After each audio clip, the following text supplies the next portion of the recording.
ಆತ್ಮ ಸಂತೃಪ್ತಿ ಕಾರ್ಯಕ್ರಮಗಳನ್ನು ವೀಕ್ಷಿಸುತ್ತಿರುವಂಥ ನನ್ನೆಲ್ಲ ಪ್ರಿಯ ಸಹೋದರ ಸಹೋದರಿಯರನ್ನು ನಮ್ಮ ರಕ್ಷಕನಾದ ಯೇಸು ಕ್ರಿಸ್ತನ ಅಮೂಲ್ಯವಾದಂಥ ನಾಮದಲ್ಲಿ ನಾನು ವಂದಿಸ್ತೇನೆ. ಮಾತ್ರವಲ್ಲದೆ ಈ ಕಾರ್ಯಕ್ರಮಗಳಿಗೆ ನಿಮ್ಮನ್ನು ಆಮಂತ್ರಿಸ್ತೇನೆ. ನಾವು ಕಳೆದಂಥ ಅನೇಕ ವಾರಗಳಿಂದ ತಿಂಗಳುಗಳಿಂದ ದೇವರ ಪರಿಶುದ್ಧಾತ್ಮನ ಕಾರ್ಯದ ಕುರಿತಾಗಿ, ಆತನು ನಮಗೆ ಕೊಟ್ಟಂಥ ವರಗಳ ಕುರಿತಾಗಿ ಅಧ್ಯಯನ ಮಾಡುತ್ತಾ ಬಂದಿದ್ದೇವೆ. ನಾವು ಕಳೆದಂಥ ಕೆಲವು ವಾರಗಳಲ್ಲಿ ನಾವು ಅಭ್ಯಾಸ ಮಾಡಿದಂಥದ್ದು, ದೇವರ ಪರಿಶುದ್ಧಾತ್ಮನು ಆತ ನಮಗೆ ಕೊಟ್ಟಂಥ ಆ ವರಗಳಲ್ಲಿ ನಾವು ಯಾವುದಕ್ಕೋಸ್ಕರವಾಗಿ ದೇವರಾತ್ಮನು ಆ ವರಗಳನ್ನು ಕೊಟ್ಟಿದ್ದಾನೆ ಎಂಬುವಂಥದ್ದರ ಒಂದು ವಿವರಣೆಯನ್ನು ನಾನು ಕಳೆದ ಅನೇಕ ವಾರಗಳಲ್ಲಿ ನಿಮಗೆ ನಾನು ಕೊಟ್ಟಿದ್ದೇನೆ. ಮಾತ್ರವಲ್ಲದೆ ಯಾವ ರೀತಿಯಲ್ಲಿ ಒಬ್ಬ ಕ್ರೈಸ್ತ ವಿಶ್ವಾಸಿಯು ಆತನು ದೇವರ ಪವಿತ್ರಾತ್ಮನಿಂದ ಕೊಡಲ್ಪಟ್ಟಂಥ ಒಂದಾಗಲಿ ಎರಡಾಗಲಿ ಅಥವಾ ಅನೇಕ ವರಗಳಾಗಲಿ ಅದನ್ನು ಯಾವುದಕ್ಕೋಸ್ಕರವಾಗಿ ಆತನು ಉಪಯೋಗ ಮಾಡಬೇಕು ಎಂಬುವಂತಹದ್ದನ್ನು ಕೂಡ ನಿಮಗೆ ನಾನು ತಿಳಿಸಿದ್ದೇನೆ. ಇನ್ನೊಂದು ವಿಚಾರವನ್ನು ನಿಮಗೆ ನಾನು ಸ್ಪಷ್ಟೀಕರಿಸಿದ್ದೇನೆ ಏನಂತ ಹೇಳಿದರೆ, ಯಾವನೇ ಒಬ್ಬ ವಿಶ್ವಾಸಿಗೆ ದೇವರು ಆತನು ಎಲ್ಲ ವರಗಳನ್ನು ಆತನು ಕೊಟ್ಟಿರುವುದಿಲ್ಲ. ಎಲ್ಲ ವರಗಳು ಒಬ್ಬನಲ್ಲಿ ಉಂಟು ಎಂಬುದಾಗಿ ನಾವು ಹೇಳುವುದಕ್ಕೆ ಆಗುವುದಿಲ್ಲ. ದೇವರಾತ್ಮನು ತನ್ನ ಇಷ್ಟಕ್ಕೆ ಬಂದ ಹಾಗೆ ಆತನು ಅನೇಕ ವರಗಳನ್ನು ಆತನು ಹಂಚಿಕೊಟ್ಟಿದ್ದಾನೆ ಮತ್ತು ಕೊಡುತ್ತಾನೆ. ಮತ್ತು ಯಾವುದಕ್ಕೋಸ್ಕರವಾಗಿ ದೇವರು ಈ ಆತ್ಮಿಕ ವರಗಳನ್ನು ಕೊಟ್ಟಿದ್ದಾನೆ ಎಂಬುದಾಗಿ ಹೇಳಿದರೆ, ಮೊದಲನೇದಾಗಿ ಒಬ್ಬ ವ್ಯಕ್ತಿಯು ದೇವರಾತ್ಮನಿಂದ ಕೊಡಲ್ಪಟ್ಟಂಥ ವರಗಳನ್ನು ಆತನು ತಂದೆಯಾದಂಥ ದೇವರ ಮಹಿಮೆಗೋಸ್ಕರವಾಗಿ ಅದನ್ನು ಉಪಯೋಗಿಸಬೇಕು. ಎರಡನೇದಾಗಿ ಆತನು ಕ್ರಿಸ್ತನ ಶರೀರವಾದಂಥ ಸಭೆಯ ಅಭಿವೃದ್ಧಿಗೋಸ್ಕರವಾಗಿ ಆತನು ಅದನ್ನು ಉಪಯೋಗಿಸಬೇಕು ಎಂಬ ಉದ್ದೇಶದಿಂದ ವರಗಳನ್ನು ಆತನು ಕೊಟ್ಟಿದ್ದಾನೆ ಎಂಬುದನ್ನು ನಾವು ಈಗಾಗಲೇ ನಾವು ತಿಳ್ಕೊಂಡಿದ್ದೇವೆ. ಇವತ್ತಿನ ದಿವಸ ಈ ಅಧ್ಯಯನವನ್ನು ಮುಂದುವರಿಸೋಣ. ನಾವು ಈ ವಾಕ್ಯ ಭಾಗದ ಸಂದೇಶವನ್ನು ಕೇಳುವ ಮೊದಲು ನಮ್ಮ ತಲೆಗಳನ್ನು ಬಾಗಿಸಿ ಪ್ರಾರ್ಥನೆ ಮಾಡೋಣ. ಭೂಮಿಯಾಕಾಶಗಳನ್ನು ನಿರ್ಮಾಣ ಮಾಡಿದ ಪರಲೋಕದ ನಮ್ಮ ತಂದೆಯಾದ ದೇವರೇ, ಈ ದಿವಸದಲ್ಲಿ ನಾವು ನಿನ್ನ ಪವಿತ್ರಾತ್ಮನ ವರಗಳ ಕುರಿತಾದ ಸತ್ಯಗಳನ್ನು ಅಧ್ಯಯನ ಮಾಡುತ್ತಿರುವಾಗ ನಿನ್ನ ವಿಶೇಷವಾದ ಸಹಾಯವನ್ನು ನಮಗೆ ಅನುಗ್ರಹಿಸು. ನಾವು ಪವಿತ್ರಾತ್ಮನು ನಮಗೆ ಆತನಿಂದ ಕೊಡಲ್ಪಟ್ಟಂಥ ವರಗಳನ್ನು ನಾವು ನಿನ್ನ ಉದ್ದೇಶಕ್ಕಾಗಿ, ಯಾವುದು ನೀನು ನಮಗೋಸ್ಕರವಾಗಿ ಯಾವುದಕ್ಕಾಗಿ ನೀನು ನಮಗೆ ಆ ವರಗಳನ್ನು ಕೊಟ್ಟಿದ್ಯೋ ಅದನ್ನು ತಿಳ್ಕೊಂಡು ಉಪಯೋಗ ಮಾಡುವುದಕ್ಕೆ ನೀನು ಕೃಪೆ ಮಾಡು ಎಂಬುದಾಗಿ ಪ್ರಾರ್ಥಿಸ್ತೇವೆ. ಈ ದಿವಸದಲ್ಲಿ ನಮ್ಮೊಂದಿಗಿರು, ನಮ್ಮನ್ನು ಬಲಪಡಿಸು, ಆಶೀರ್ವದಿಸು. ಈ ವಾಕ್ಯ ಸಂದೇಶದ ಮೂಲಕವಾಗಿ ನಾವು ಅನೇಕ ಆತ್ಮಿಕ ಸತ್ಯಗಳನ್ನು ಕಲಿತುಕೊಳ್ಳುವಂತೆ ಅನುಗ್ರಹಿಸು. ಯೇಸು ಕ್ರಿಸ್ತನ ಅಮೂಲ್ಯವಾದ ನಾಮದಲ್ಲಿ ನಮ್ಮ ಪ್ರಾರ್ಥನೆಯನ್ನು ಕೇಳಿದ್ದಕ್ಕಾಗಿ ನಿನಗೆ ಸ್ತೋತ್ರವಾಗಲಿ ಸ್ವಾಮಿ. ಆಮೆನ್.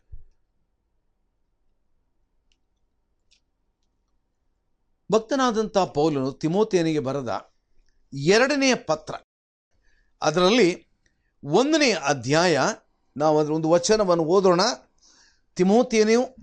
ಪೌಲನು ತಿಮೋಥೆಯನಿಗೆ ಬರೆದಂಥ 2ನೆಯ ಪತ್ರ 1ನೇ ಅಧ್ಯಾಯ 6ನೇ ವಚನ. ಆದ ಕಾರಣ ನಾನು ನಿನ್ನ ತಲೆಯ ಮೇಲೆ ಹಸ್ತವನ್ನಿಟ್ಟದ್ದರ ಮೂಲಕ ನಿನಗೆ ದೊರಕಿದ ದೇವರ ಕೃಪಾವರವು ಪ್ರಜ್ವಲಿಸುವಂತೆ ಮಾಡಬೇಕೆಂದು ನಿನಗೆ ಜ್ಞಾಪಕ ಕೊಡುತ್ತೇನೆ ಎಂಬುದಾಗಿ. ನಾವು ಆಂಗ್ಲ ಭಾಷೆಯಲ್ಲಿ ನಾವು ಆ ಸತ್ಯವೇದ ವಚನ ಈ ರೀತಿಯಲ್ಲಿ ಬರಲ್ಪಟ್ಟದ್ದಾಗಿ ನಾವು ನೋಡ್ತೇವೆ. 2 ತಿಮೋಥಿ ಚಾಪ್ಟರ್ 1 ವರ್ಸ್ 6 ಏನುಂಟಲ್ಲಿ? Wherefore I put thee in remembrance that thou stir up the gift of God which is in thee by the putting on of my hands. ಭಕ್ತನಾದಂಥ ಪೌಲನು ಇವಾಗ ತನ್ನ ಆತ್ಮೀಕ ಮಗನಾದಂಥ ತಿಮೋಥೆಯನ ಜೊತೆಯಲ್ಲಿ ಒಂದು ಪ್ರಮುಖವಾದಂಥ ಸತ್ಯಾಂಶವನ್ನು ಹೇಳ್ತಾ ಇದ್ದಾನೆ. ದೇವರು ನಿನಗೆ ಅನೇಕ ವರಗಳನ್ನು ಕೊಟ್ಟಿದ್ದಾನೆ. ಆದರೆ ನೀನು ಆ ವರಗಳ ದುರುಪಯೋಗ ಮಾಡಬಾರ್ದು. ನಾವು ಯಾವ ರೀತಿಯಲ್ಲಿ ವರಗಳ ದುರುಪಯೋಗ ಮಾಡಲಿಕ್ಕೆ ಸಾಧ್ಯತೆ ಉಂಟು? ನಾನು ಅದನ್ನು ಈ ದಿವಸದಲ್ಲಿ ಒಂದೆರಡು ಮೂರು ವಿಚಾರ ನಿಮ್ಮ ಗಮನಕ್ಕೆ ನಾನು ತರ್ತೇನೆ. How can I abuse the spiritual gift, or is it possible to abuse the spiritual gift? ದೇವರು ನಮಗೆ ಕೊಟ್ಟಂಥ ಒಂದು ವರವನ್ನು ನಾವು ಉಪಯೋಗ ಮಾಡುವುದರ ಬದಲಿಗೆ ಅದನ್ನು ದುರುಪಯೋಗ ಮಾಡುವಂಥ ಇದು ಸಾಧ್ಯ ಉಂಟು? ಖಂಡಿತವಾಗಿ ಸಾಧ್ಯ ಉಂಟು. ಭಕ್ತನಾದಂಥ ಪೌಲನು ಈಗ ಹೇಳಿದಂಥ ಮಾತುಗಳನ್ನು ನಾವು ಗಮನಿಸೋಣ. ಆತನೇನು ಹೇಳಿದ? Thou stir up the gift of God. Stir up the gift of God ಅಂದರೆ ಏನಂತೆ? ದೇವರ ಕೃಪಾವರ ಅದು ಪ್ರಜ್ವಲಿಸುವಂತೆ ನೀನು ಮಾಡಬೇಕು. ನೀನದನ್ನು ಪ್ರಜ್ವಲಿಸುವಂತೆ ಮಾಡಬೇಕು. ನಾವು ಈ ದಿವಸಗಳಲ್ಲಿ ಅಡಿಗೆ ಮಾಡುವುದಕ್ಕಾಗಿ ಆಧುನಿಕವಾದಂಥ ಬೇರೆ ಬೇರೆ ಉಪಕರಣಗಳನ್ನು ಉಪಯೋಗ ಮಾಡ್ತೇವೆ. ಗ್ಯಾಸ್ ಸ್ಟವ್ ಉಂಟು, ಎಲೆಕ್ಟ್ರಿಕ್ ಸ್ಟವ್ ಉಂಟು, ಇಂಡಕ್ಷನ್ ಹೀಟರ್ ಉಂಟು. ಇದೀಗ ಆಧುನಿಕವಾಗಿ ಉಪಯೋಗ ಮಾಡತಕ್ಕಂಥ ವಿಧಾನಗಳು. ಆದರೆ ನಮ್ಮಲ್ಲಿ ಅನೇಕರು ನಮಗೆ ಜ್ಞಾಪಕ ಮಾಡಿಕೊಳ್ಳಬಹುದು, ಒಂದು ವೇಳೆ 30-40 ವರ್ಷಗಳ ಹಿಂದೆ ನಾವು ಅಡಿಗೆ ಮಾಡುವಾಗ ಒಂದು ವೇಳೆ ಗ್ಯಾಸ್ ಸ್ಟವ್ ಇದ್ದಿರಲಿಕ್ಕಿಲ್ಲ, ಎಲೆಕ್ಟ್ರಿಕ್ ಸ್ಟವ್ ಇದ್ದಿರಲಿಕ್ಕಿಲ್ಲ. ಒಂದು ವೇಳೆ ಇದ್ದರೂ ಕೂಡ ಕೇವಲ ಕೆಲವರ ಆ ಮನೆಯಲ್ಲಿ ಮಾತ್ರ ಇದ್ದಿರಬಹುದು.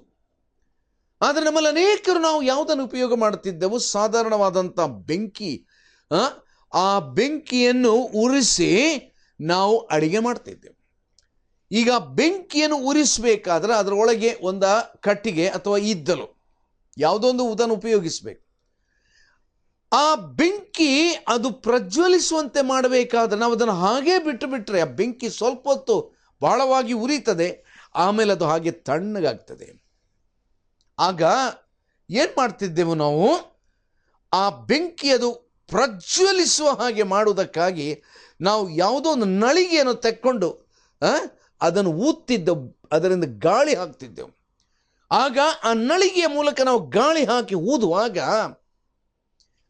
ಬರತಕ್ಕಂಥ ಆ ಗಾಳಿಯ ಮೂಲಕವಾಗಿ ಕಡಿಮೆಯಾಗಿದ್ದಂಥ ಆ ಬೆಂಕಿಯ ಜ್ವಾಲೆ ಅದು ಇನ್ನೊಂದು ಸಾರಿ ಹೆಚ್ಚಾಗ್ತಿತ್ತು. ಒಂದು ವೇಳೆ ನಾವು ಆ ನಳಿಗೆಯನ್ನು ಉಪಯೋಗ ಮಾಡದೆ, ಬೆಂಕಿಯನ್ನು ಗಾಳಿಯಿಂದ ಅದನ್ನು ಊದದೆ ಸುಮ್ಮನೆ ಕೂತ್ಕೊಂಡ್ರೆ ಒಂದು ವೇಳೆ ಖಂಡಿತ ಅಡಿಗೆ ಆಗುವುದಿಲ್ಲ. ಆದ್ದರಿಂದ ಅನೇಕ ತಾಯಂದಿರು, ಸ್ತ್ರೀಯಂದಿರು, ನೀವು ಜ್ಞಾಪಕ ಮಾಡ್ಬೋದು ನಿಮ್ಮ ಹಳೆಯ ದಿವಸಗಳಲ್ಲಿ ನೀವು ಎಷ್ಟು ಕಷ್ಟಪಟ್ಟು ಅಡಿಗೆ ಮಾಡ್ತಿದ್ರಿ ಎಂಬುದಾಗಿ. ಪ್ರಜ್ವಲಿಸುವಂತೆ ಮಾಡಬೇಕು. ನನ್ನ ಪ್ರಿಯರೇ, ದೇವರು ನಮಗೆ 1, 2 ಅಥವಾ 3 ವರಗಳನ್ನು ಆತನು ಕೊಟ್ಟಿದ್ದಾನೆ. ಆದರೆ ವರಗಳು ದುರುಪಯೋಗ ಆಗುವಂಥ ಒಂದು ಸಾಧ್ಯತೆ ಉಂಟು. ಯಾವುದದು? How can I really abuse the gifting of the Holy spirit?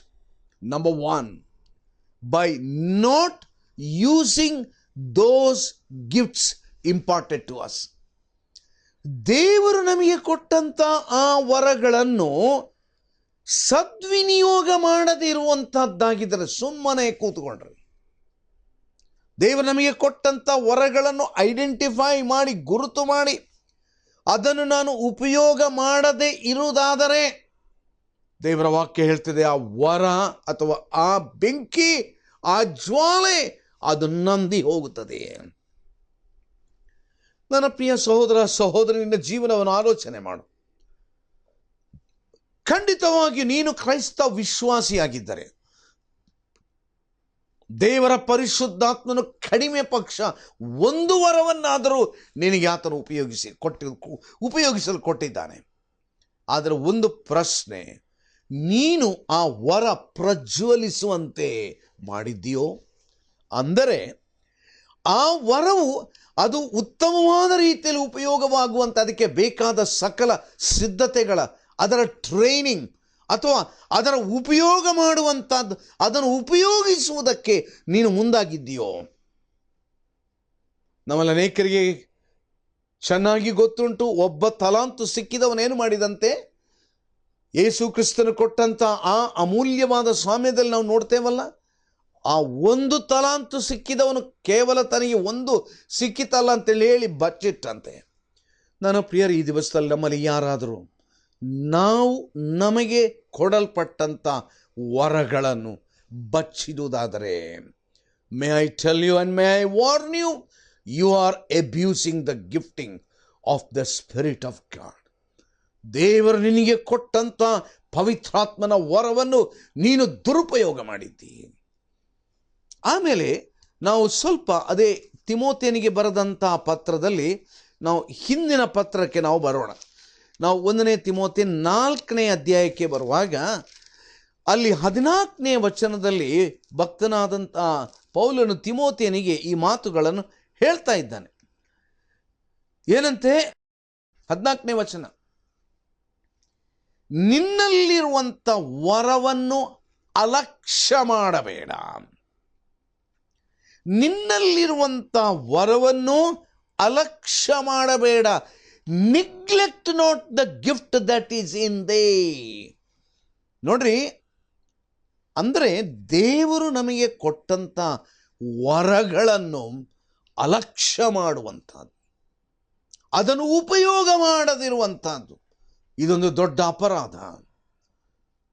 ನೀನು ದೇವನಿಗೆ ಕೊಟ್ಟಂಥ ವರ ಅದು ಒಂದೇ ಆಗಿರ್ಬೋದು, ಅಥವಾ 2 ಆಗಿರ್ಬೋದು, ಅಥವಾ 3 ಆಗಿರ್ಬೋದು. ನೀನು ಆ ವರಗಳು ಪ್ರಜ್ವಲಿಸುವಂತೆ ಮಾಡಬೇಕು. ಮಾತ್ರ ಅಲ್ಲ, ಏನು ಮಾಡಬೇಕು? ಆ ವರವನ್ನು ನೀನೇನು ಮಾಡಬಾರ್ದು? ನೀನು ಅದನ್ನು ಅಲಕ್ಷ್ಯ ಮಾಡಬಾರದು. ನನ್ನ ಪ್ರಿಯರೇ, ನಾವು ಬಹಳ ಎಚ್ಚರಿಕೆಯಾಗಿರಬೇಕು. ಅನೇಕರು ತಮ್ಮ ಜೀವನದಲ್ಲಿ ನಷ್ಟಕ್ಕೆ ಒಳಗಾಗಲಿಕ್ಕೆ ಒಂದು ಕಾರಣ ಏನೆಂದರೆ ದೇವರು ಕೊಟ್ಟಂಥ ವರವನ್ನು ಅಲಕ್ಷ್ಯ ಮಾಡಿರುವುದು, ದೇವರು ಕೊಟ್ಟಂಥ ವರಗಳನ್ನು ಉಪಯೋಗ ಮಾಡದೇ ಇದ್ದದ್ದು. ನನ್ನ ಪ್ರಿಯರೇ, may I tell you, this amounts to nothing else than abusing the gift of the Holy Spirit. ಎರಡನೇದಾಗಿ ನೋಡ್ರಿ, ನಾವು ಯಾವ ರೀತಿಯಲ್ಲಿ ದೇವರಾತ್ಮನು ಕೊಟ್ಟ ವರವನ್ನು ನಾವು ದುರುಪಯೋಗ ಮಾಡಬಹುದು. Number 2, attempting to use those gifts not imparted to us. ನಿನಗೆ ಮತ್ತು ನನಗೆ ಕೊಡಲಾರದ, ದೇವರ ಆತ್ಮನು ಕೊಡದೇ ಇರುವಂಥ ಯಾವುದೋ ಒಂದು ವರಗಳನ್ನು ನಾನು ನನಗೆ ಕೊಡಲ್ಪಟ್ಟಿಯದೋ ಎಂಬಂಥ ರೀತಿಯಲ್ಲಿ ನಾನು ಅದನ್ನು ಉಪಯೋಗ ಮಾಡಲಿಕ್ಕೆ ನಾನು ಪ್ರಯತ್ನ ಮಾಡುವಂಥ. ದೇವರು ಎಲ್ಲರಿಗೆ ವಾಕ್ಯೋಪದೇಶ ಮಾಡುವಂಥ ವರ ಕೊಟ್ಟಿಲ್ಲ. ದೇವರು ಎಲ್ಲರಿಗೆ ಸಂಗೀತ ಹಾಡುವಂಥ ವರ ಕೊಟ್ಟಿಲ್ಲ. ಆಲೋಚನೆ ಮಾಡೋಣ. ಒಂದು ವೇಳೆ ಇನ್ನೊಬ್ಬನು ಚೆನ್ನಾಗಿ ಹಾಡುವಂಥದ್ದನ್ನು ನೀನು ಕೇಳ್ತಿ, ನಿನ್ನ ಮನಸ್ಸಿಗೆ ಆಗ್ತಿದ್ದ, ಅಯ್ಯೋ ನಾನು ಸಹ ಹಾಡಿದರೆ ಒಳ್ಳೆದಿತ್ತು. ಯಾಕಂದರೆ ನೋಡ್ರಿ, ಅವರು ಎಲ್ಲ ಪಬ್ಲಿಕ್ ಪ್ಲೇಸಲ್ಲಿ ಅವರು ಸಂಗೀತ ಹಾಡ್ತಾರೆ, ನಾನು ಕೂಡ ಹಾಡ್ತೇನೆ. ಆದರೆ ನಿನಗೆ ಚೆನ್ನಾಗಿ ಗೊತ್ತುಂಟು, ನಿನ್ನ ಕಂಠ ಮಧುರವಾದ ಕಂಠವಲ್ಲ, ನಿನಗೆ ಸರಿಯಾಗಿ ಹಾಡಲಿಕ್ಕೆ ಬರುವುದಿಲ್ಲ. ಇನ್ನು ಕೆಲವರು ಹಾಡುವಾಗ ಅವರು ಕಂಠದಲ್ಲಿ ಹಾಡ್ತಾರ, ಮೂಗಿನಲ್ಲಿ ಹಾಡ್ತಾರ ಅಂತ ಗೊತ್ತಾಗೋದಿಲ್ಲ. ನಮಗೆ ಚೆನ್ನಾಗಿ ಗೊತ್ತುಂಟು. ನಾವು ಇಂಥವರ ಕುರಿತಾಗಿ ನಾವು ವ್ಯಾಖ್ಯಾನ ಮಾಡುವಾಗ ನಾವು ಹೇಳೇ ಬಿಡ್ತೇವೆ, ಏನಪ್ಪ ಈಕೆ ಇವಳ ಕಂಠದಿಂದ ಹಾಡಿದ್ದೋ ಅಥವಾ ಮೂಗಿನಿಂದ ಹಾಡಿದ್ದ ಅಂತ ಹೇಳಿಕೊಂಡು. ಹೌದಾ ಅಲ್ವಾ? ಕಾರಣ ಏನು? ಆಕೆಗೆ ಕೊಡಲ್ಪಡದಂಥ ಯಾವುದೋ ಒಂದು ವರವನ್ನು she is attempting to use those gift not important to Har.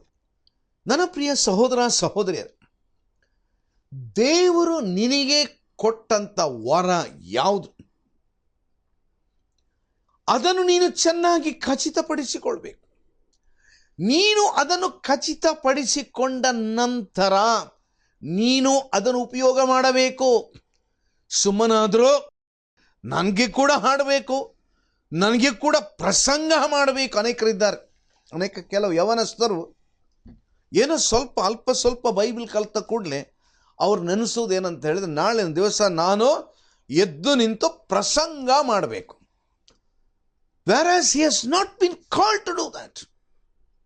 He has not been called to do that. He will try to imitate. I will tell you, you are damaging to the kingdom of God.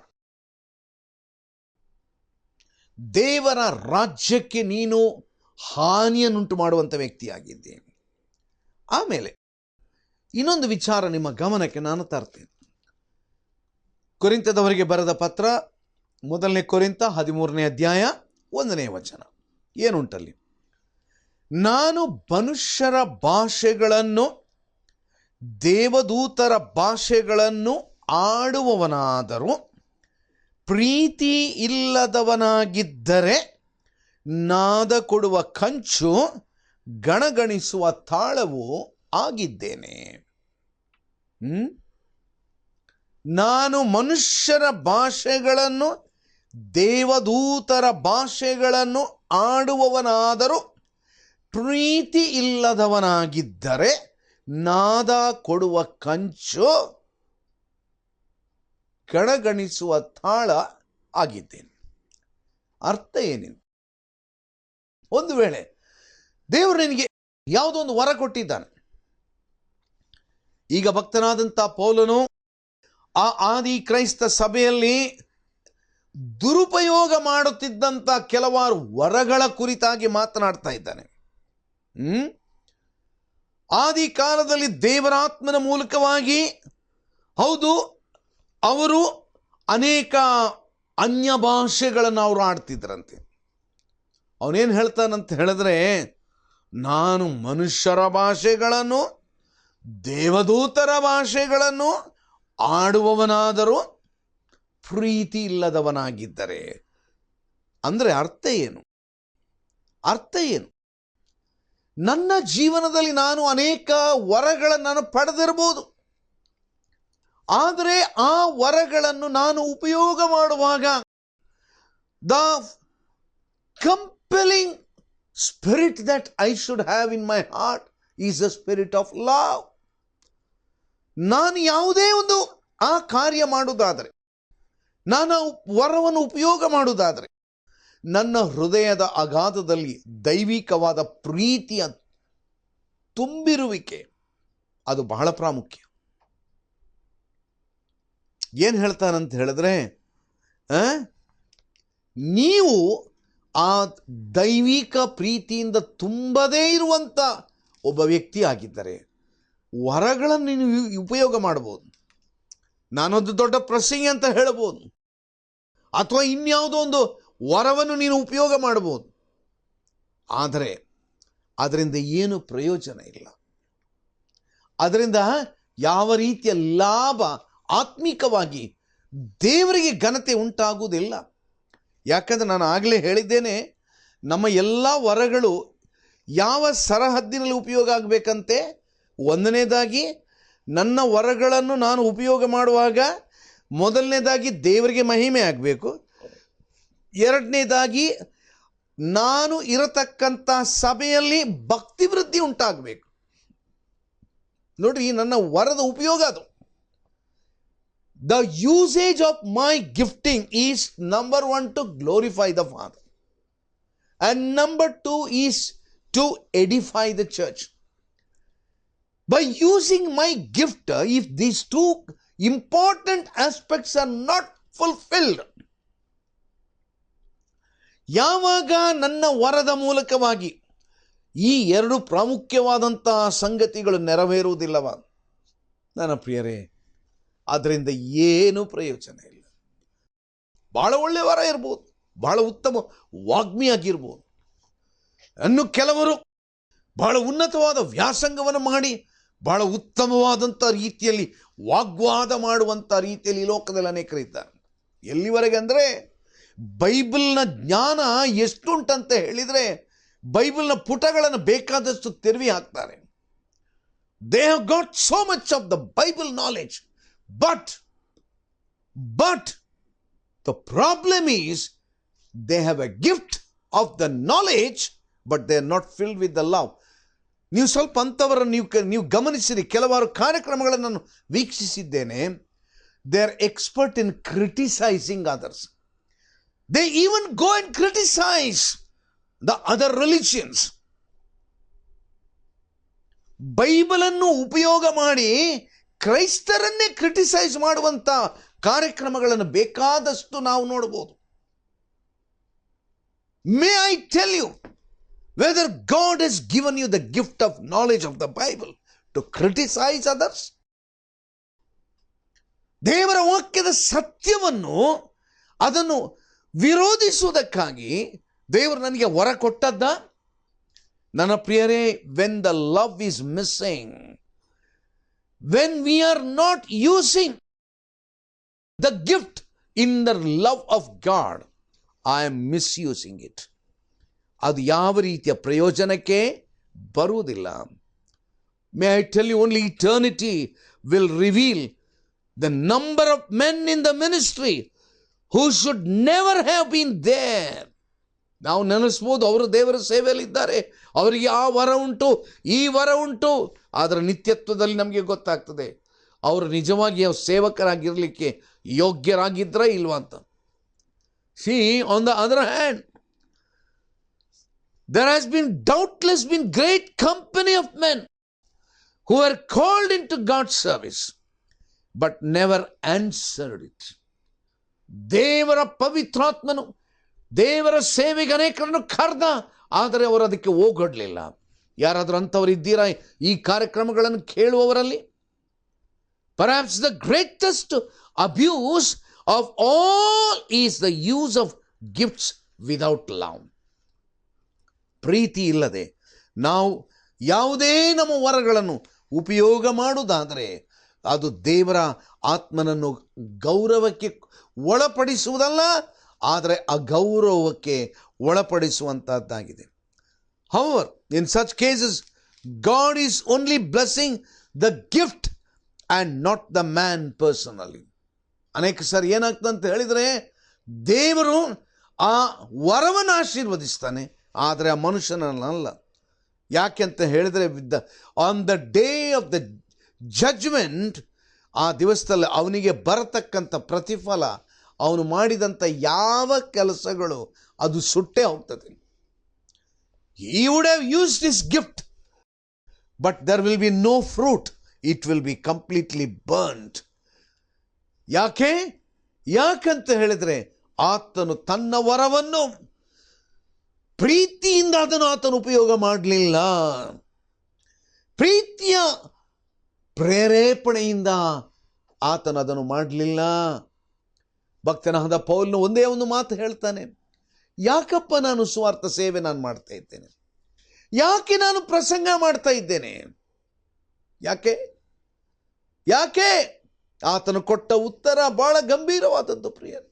The love of Christ constraineth me to do these things. ಇವತ್ತಿನ ದಿವಸ ಅನೇಕ ಟೆಲಿವಿಷನ್ಗಳಲ್ಲಿ ಪ್ರಸಂಗ ಮಾಡ್ತೇನೆ ಎಂಬುದಾಗಿ ಬರ್ಬೋದು ಯಾರಾದರೂ. Let me ask you a question. ನಾನು ಒಂದು ದೊಡ್ಡ ಸಂಗೀತ ಹಾಡಬೇಕು ಟಿವಿ ಕಾರ್ಯಕ್ರಮದಲ್ಲಿ. Why you want to do that? Why you want to sing? Why you want to preach? Why you want to use the gift? Y?